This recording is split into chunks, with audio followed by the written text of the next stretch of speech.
una de las universidades americanas y él me dijo que era ateo y que no podía entender cómo una persona inteligente podía abrazar el cristianismo, porque en el corazón mismo del sistema cristiano de pensamiento había una contradicción manifiesta. Y yo dije, bueno, ¿cuál es? Dijo, bueno, la doctrina de la Trinidad. Dijo, la doctrina de la Trinidad es una contradicción y las personas inteligentes no aceptan contradicciones. Le dije, bueno, estoy de acuerdo con parte de eso. Le dije, te concedo que las personas inteligentes no deben aceptar contradicciones, aunque muchas de ellas a menudo lo hacen.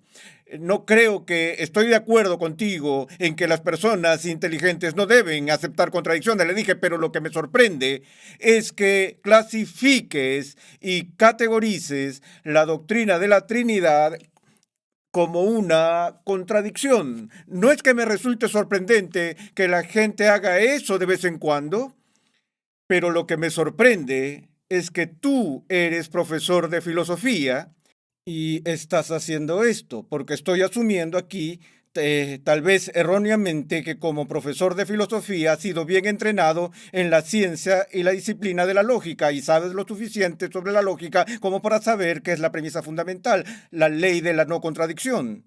Y estás cuidadosamente entrenado para conocer la diferencia entre una contradicción y una paradoja. Ahora veamos esto. Dije, concedo que la fórmula para la Trinidad es paradójica, pero de ninguna manera es contradictoria. Ahora déjame demostrarte por qué. La fórmula histórica es que Dios es uno en esencia y tres en persona. Ahora, le dije a mi amigo profesor de filosofía, le dije, ciertamente se puede ver que lo que esta fórmula está diciendo es que Dios es uno en una cosa y tres en otra cosa.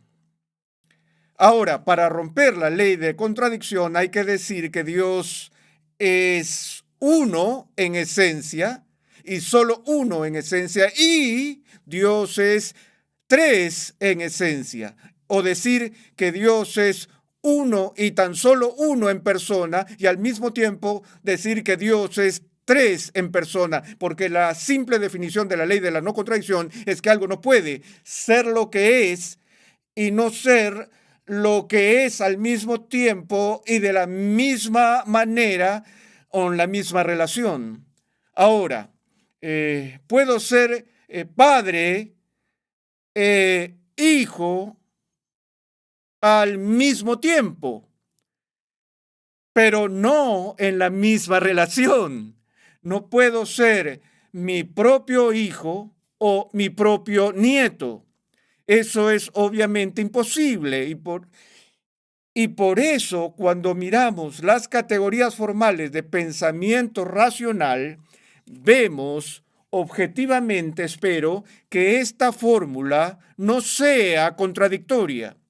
Y esta fue una de las cosas con las que la Iglesia luchó profundamente en los primeros 4 siglos para ser fiel a la enseñanza clara de la Escritura de que por un lado Dios es uno y por otro lado que Cristo es divino, que el Padre es divino y que el Espíritu Santo es divino. Ahora, eso no es poca cosa para poder resolver esta aparente contradicción, porque a primera vista parece que la comunidad cristiana estaba confesando fe en 3 dioses, lo que violaría el principio del monoteísmo que estaba tan profundamente arraigado en el Antiguo Testamento. Bueno, veamos la palabra paradoja por un momento.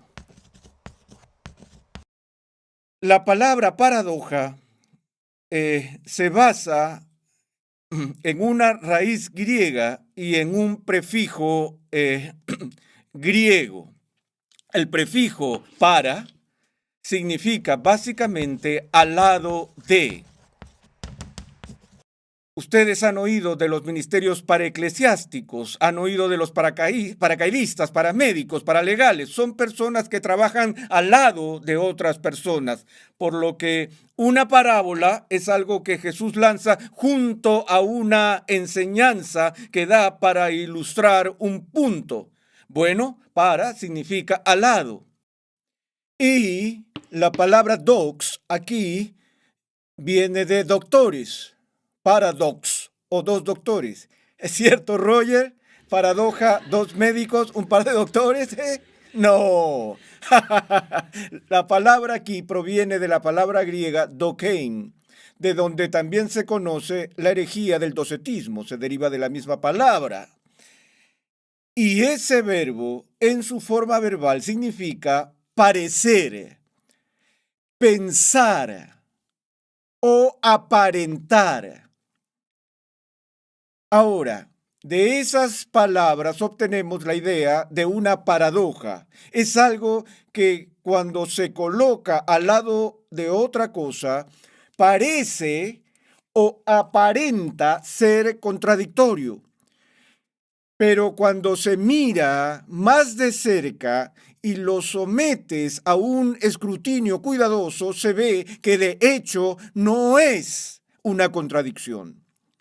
Y eso es lo que le pedía a este profesor de filosofía que hiciera con respecto a la fórmula cristiana de la Trinidad. Podría parecer contradictorio porque estamos diciendo que Dios es una esencia y tres personas y estamos acostumbrados en nuestro punto de vista como seres humanos a ver que un ser es una sola persona. No podemos concebir cómo un ser podría estar contenido de tres personas y aún así ser solo un ser. Ahora, en ese sentido, la doctrina de la Trinidad, en esta formulación, es misteriosa. Nadie argumenta ese punto. Y hace que la mente piense en un ser que es absolutamente uno en su esencia de lo que es, y sin embargo, dentro de esa esencia individual son tres personas. Ahora, también tenemos que hablar del significado de estos dos términos, porque, de nuevo, ¿por qué esto parece ser contradictorio?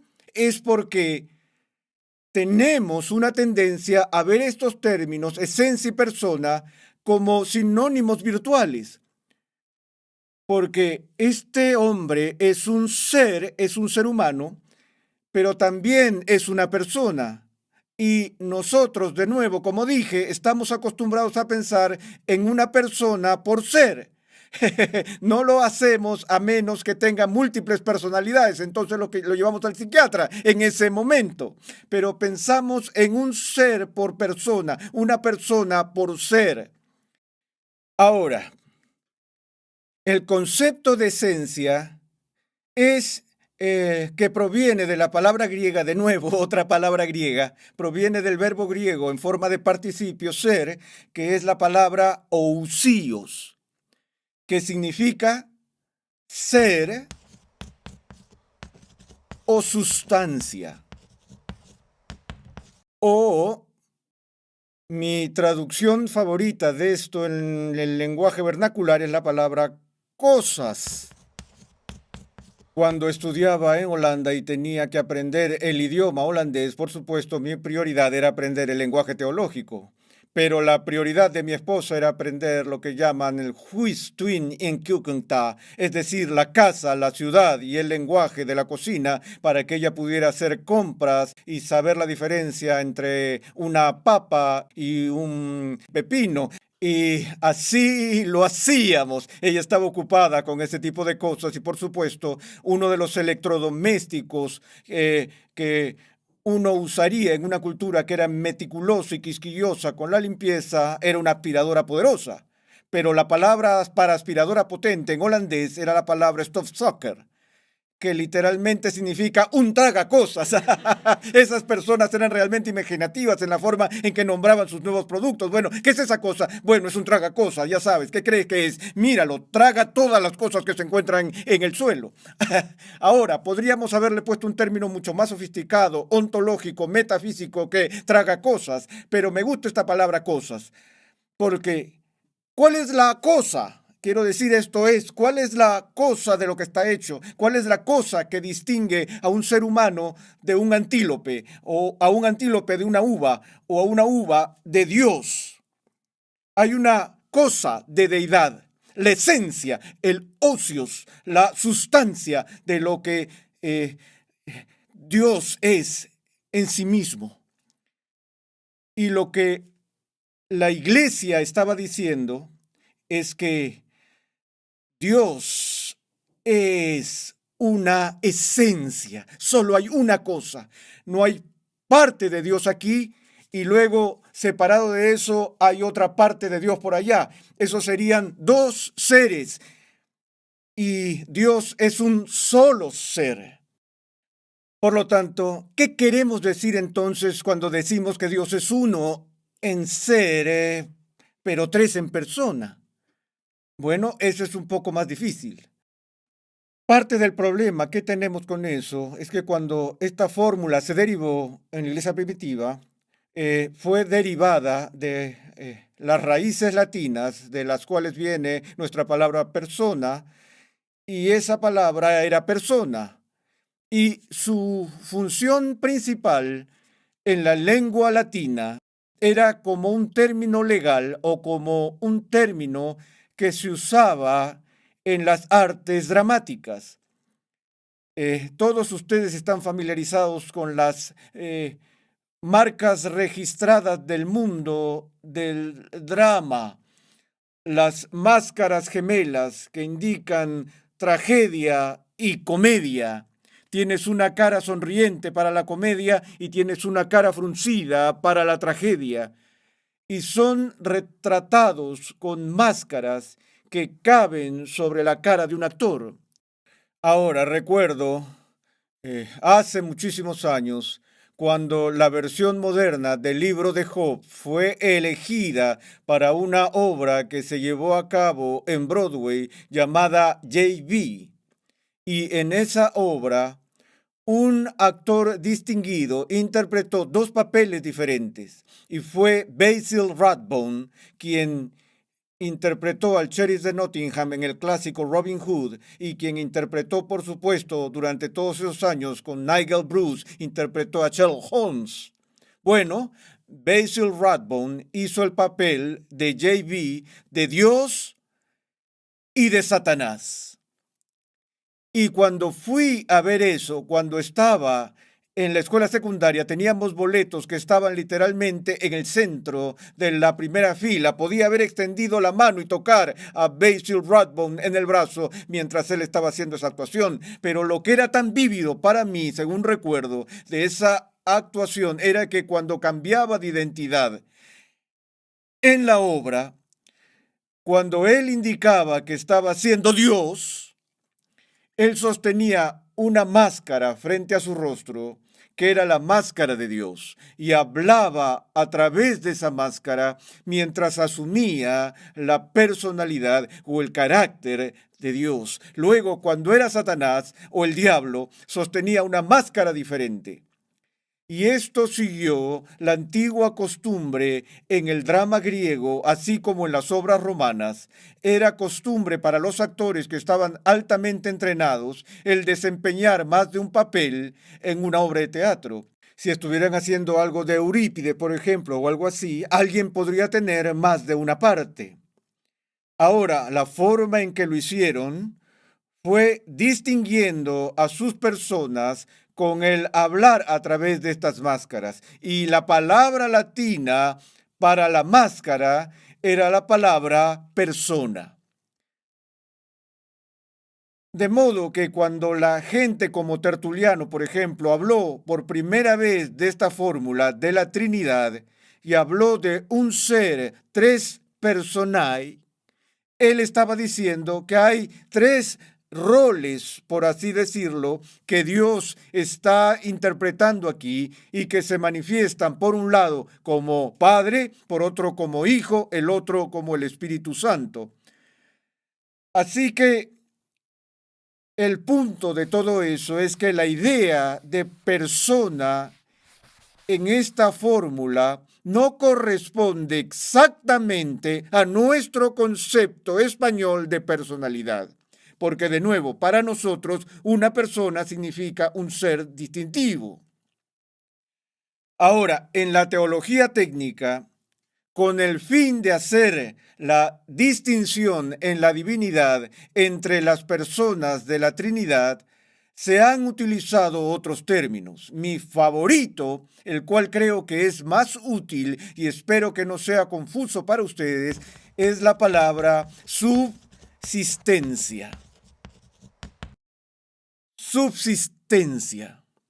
Ahora, probablemente esa no es una palabra con la que estés muy familiarizado en términos de su uso teológico. Es posible que la escuches de vez en cuando con respecto a la vida de alguien que se gana la vida en una forma de existencia a nivel de pobreza. De hecho, llamamos a ese nivel extremo de pobreza ¿qué? Una subsistencia. Que básicamente están sobreviviendo, no están existiendo, están subsistiendo. Y estamos indicando esa subsistencia como un nivel de vida por debajo de la media. ¿Está bien? Ahora, de nuevo, la razón por la que sentimos esto como algo bajo o por debajo de otra cosa es debido a ese prefijo. Todos sabemos lo que significa el prefijo sub. Significa debajo o por debajo. Un submarino no era un avión en la Segunda Guerra Mundial. Era un barco que iba ¿por dónde? Bajo el agua. Ahí tienes, muy bien. Y ahora, ¿qué hay de esta asistencia aquí? Bueno, vemos el término común entre subsistencia y existencia. Cuando usamos el término existencia,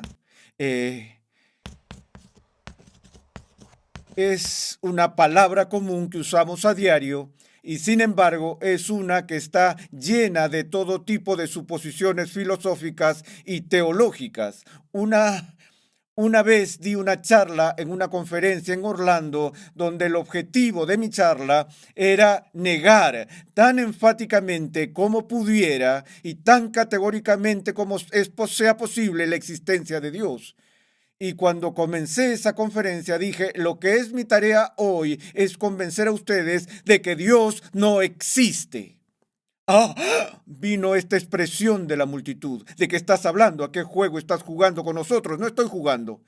Dije, lo peor que podría habernos pasado es descubrir que Dios existe en el significado específico del término existir, porque el término existir en nuestra lengua se ha derivado etimológicamente del latín existere, que significa significa fuera de, y estere significa pararse. Así que alguien que existe es alguien que es extraordinario. Pero extraordinario, ¿en qué sentido? Bueno, lo que significaba esta palabra filosóficamente hace siglos, yendo todo el camino de regreso a Platón y antes de Platón, era la idea de que hay un ser puro y simple, y el ser puro no depende de nada por su capacidad de ser. Es eterno. Tiene el poder de estar dentro de sí mismo. No es de ninguna manera criatura. Lo que caracteriza la existencia de una criatura no es el ser, sino llegar a ser. Porque el rasgo principal del carácter de todas las criaturas es que cambian. Sea lo que seas hoy, tú serás diferente un poco mañana y hoy. Eres tan diferente de lo que tú eras ayer. Si se trata solo de que eres 24 horas mayor de lo que eras en ese momento de ayer. Ahora, la idea de la existencia dice que existir es sobresalir en algo. Y la idea pretende sobresalir en ser. De modo que algo que existe es algo que tiene un pie en el ser y el otro pie en llegar a ser o en el no ser. A menos que esté conectado de alguna manera con el ser, no podría hacerlo. No seríamos seres humanos, seríamos llegar a ser humanos. Pero si lo fuera, teniendo ambos pies en el ser, no podría ser una criatura. Ahora, el punto que estoy diciendo es que no queremos pensar en Dios así. Si me preguntas, ¿Dios es? Yo digo, sí, por supuesto que Dios es, pero existe no en este sentido, porque eso lo haría ¿qué? Una criatura, una existencia derivada dependiente, pero más bien decimos que Dios está aquí. Dios está siendo, no llegando a ser, no cambiando. Es eternamente el mismo. Y por eso decimos que hay un ser. Ahora, dentro de ese ser no hay tres existencias separadas. Recuerda la diferencia en el prefijo existir. Significa pararse fuera de ser o no ser. Pero la palabra que los teólogos utilizan con respecto a la Trinidad no es la palabra tres existencias, sino tres subsistencias. Es decir, debajo del ser puro de Dios, en una dimensión inferior, debemos distinguir entre estas subsistencias, las cuales la Biblia llama Padre, Hijo, Espíritu Santo. No tres existencias, no tres seres, sino tres subsistencias dentro de ese único ser eterno que es Dios. Y así podemos decir que la distinción entre las tres personas es una distinción necesaria porque la Biblia hace la distinción y es una verdadera distinción, pero decimos que no es una distinción esencial.